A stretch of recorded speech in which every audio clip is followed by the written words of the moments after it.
조갑제TV 시청자 여러분 안녕하십니까? 저는 조갑제닷컴의 조셉별입니다. 지금 시각은 2022년 2월 3일 밤 11시를 가리키고 있습니다. 오늘 열린 대선 후보 첫 TV토론회 잘 보셨습니까?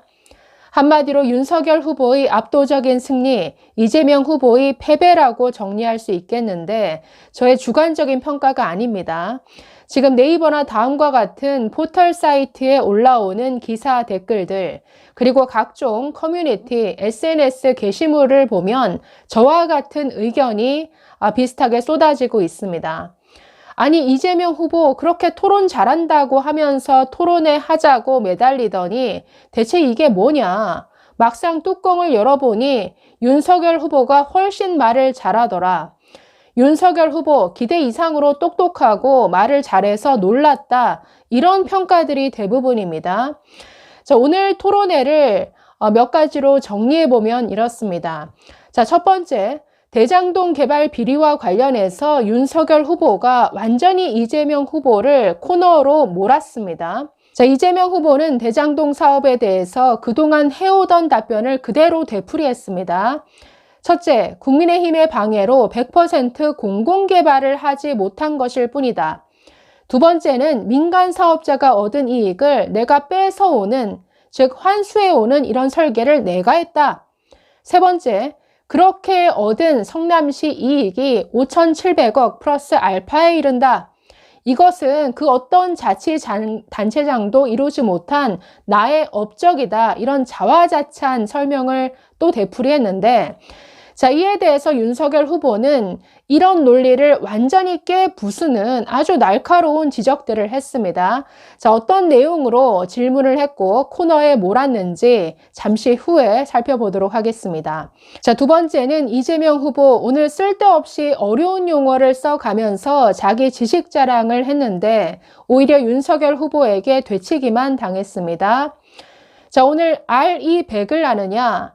EU 텍소노미를 아느냐? 이런 질문을 던졌습니다. 아주 생소한 용어죠. 국민들도 알지 못하는 이런 어려운 용어를 써가면서 이걸 아느냐라고 질문했습니다. 자, 이에 대해서 윤 후보, 아니 모르겠다, 설명해 달라라고 아주 솔직하게 답변했습니다. 자, RE100은 기업들이 2050년까지 재생에너지를 100% 사용해야 한다라는 이런 글로벌 캠페인이라고 하는데 저도 오늘 처음 들어봤습니다. 자, 이에 대해서 이재명 후보가 질문을 했는데 오히려 듣고 있던 윤석열 후보가 제대로 반격했습니다. 아니, 어떻게 기업이 재생에너지만 100% 사용할 수 있겠는가? 재생에너지 100%로 경제 성장이 가당키나 하겠는가? 현실성이 없다라고 반박했습니다.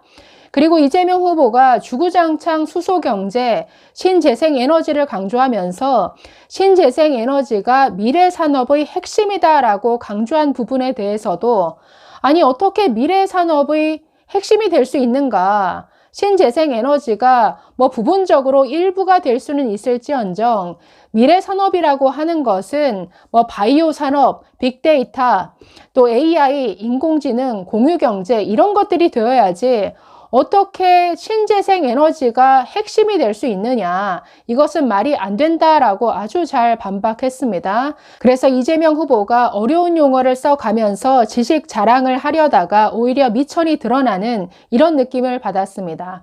자, 세 번째는 안보 문제에 있어서는 오늘 완전히 윤석열 후보가 이 토론을 주도했습니다. 북한 핵 문제라든가 또 사드 배치 문제, 또 선제 타격 발언에 대해서 너무나 반박을 잘하고 역시나 안보 그리고 외교 문제에 있어서는 정말 공부가 잘 되어 있구나 이런 느낌을 주기에 충분했습니다. 자, 마지막으로 팩트가 틀린 걸 가지고 문제 제기를 하는 부분에 대해서도 아주 따박따박 잘 반박을 했습니다. 자, 심상정 후보가 최저임금제 폐지한다고 하더라. 52시간 이 노동시간도 폐지한다고 하더라. 그러면서 질문을 이어가자. 아니, 팩트가 틀린 걸 가지고 질문하면 어떻게 하느냐. 나는 그런 발언을 한 적이 없다. 제대로 알고 질문하라. 자, 이렇게 반박하기도 했고, 역시나 이재명 후보도 팩트가 틀린 질문을 했습니다. 자, 부동산 대출 규제 완화와 관련해서 지금 그 부동산 LTV 부동산 그 담보 비율을 산정하는 이 LTV 비율을 청년 주택에 한해서 윤석열 후보 80%로 풀겠다라고 하더니 이걸 90%까지 풀어주겠다라고 하더라. 자, 이런 질문을 하니까 윤석열 후보 제대로 알고 질문하십시오. 저는 처음부터 끝까지 이 LTV 비율 80%를 유지하고 있습니다. 제대로 팩트 체크 하십시오라고 했는데 지금 관련 보도를 보시면 팩트에서 이재명 후보가 틀렸습니다. 잘못 알고 질문한 것이죠. 자, 마지막으로 소상공인 지원과 관련해서 이재명 후보의 물귀신 작전에 윤 후보 넘어가지 않았습니다. 자, 이재명 후보 이렇게 질문했습니다. 작년 9월에 윤 후보는 소상공인들에게 50조 원을 지원하겠다라고 얘기하지 않았느냐. 그런데 올해 들어서 35조 원 추경을 편성하려고 하는데 지금 국민의힘이 반대하고 있다. 대체 왜 반대하느냐? 이거 무조건 통과시킬 의향이 없느냐? 이렇게 물었습니다.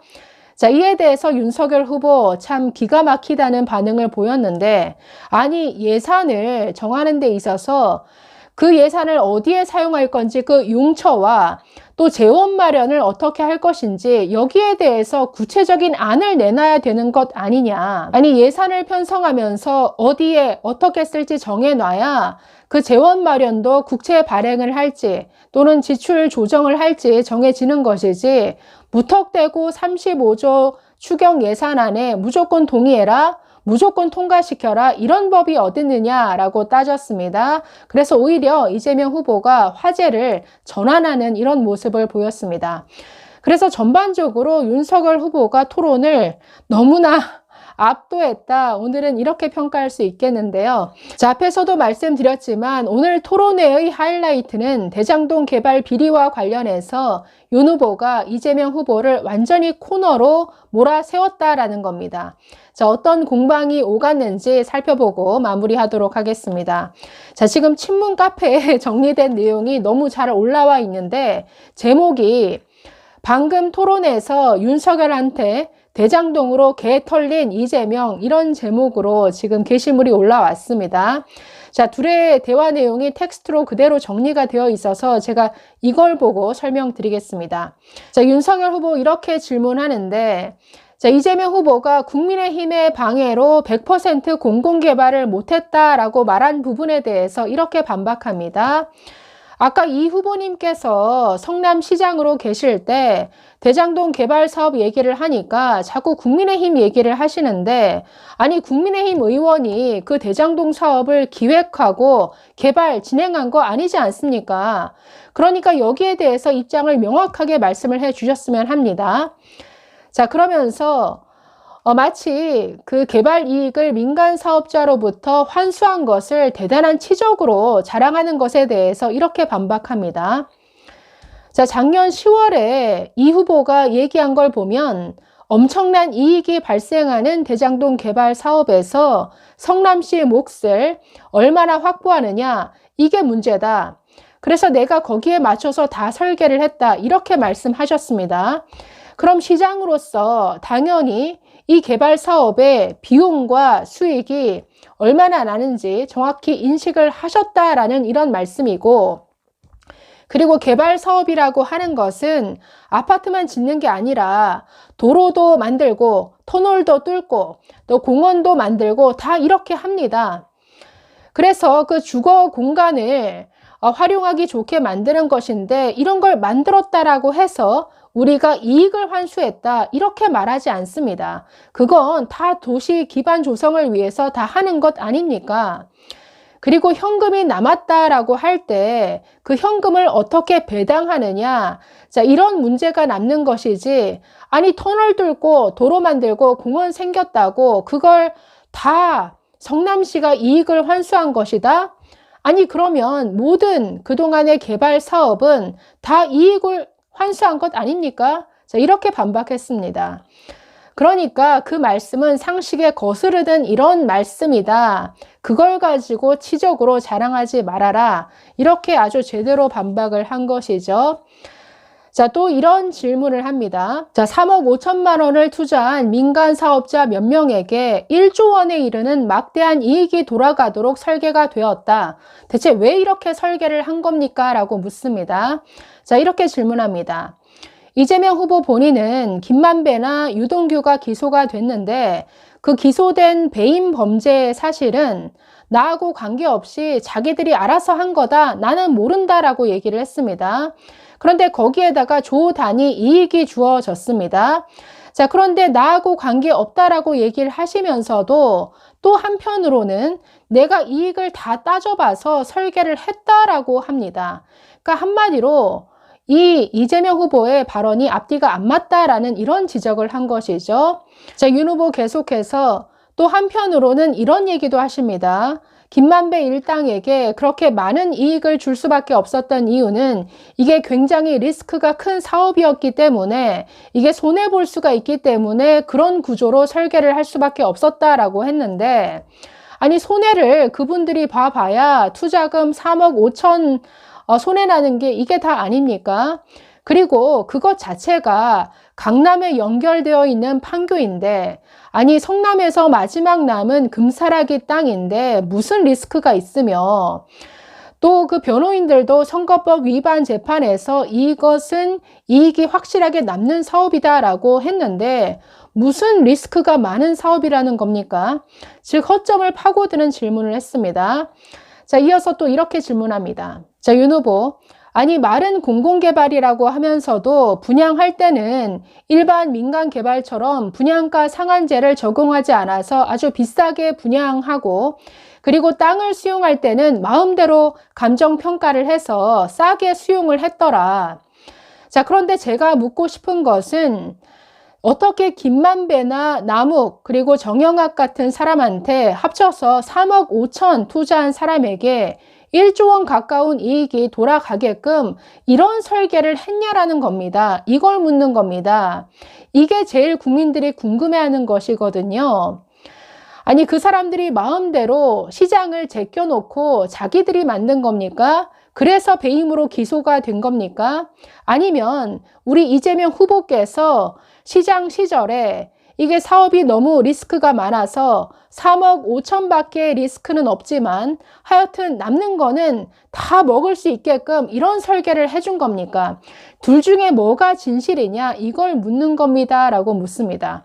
자, 아주 날카로운 질문이죠. 왜냐하면 아니 이재명 후보의 답변이 앞뒤가 맞지 않는 답변이죠. 자기가 다 설계를 해놨다라고 하면서 그렇게 배임죄로 기소가 될 정도로 한 명이 다 먹을 수, 몇 명이 다 해먹을 수 있게끔 이런 설계를 아니 시장도 모르게 자기들이 다 해먹었다?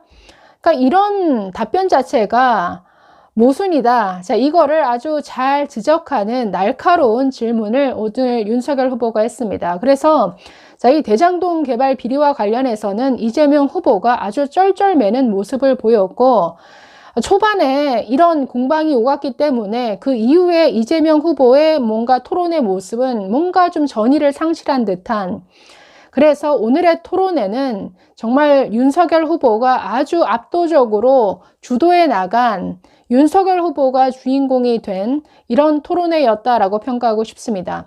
지금 뭐 친문 카페에 보면은 윤석열 후보 너무 잘하더라. 이재명이 완전히 속된 말로 다 발려버렸다. 이런 평가들이 아주 줄줄이 지금 글이 올라오고 있습니다. 내일 뭐 언론들은 어떻게 평가할지 한번 지켜보시죠. 감사합니다.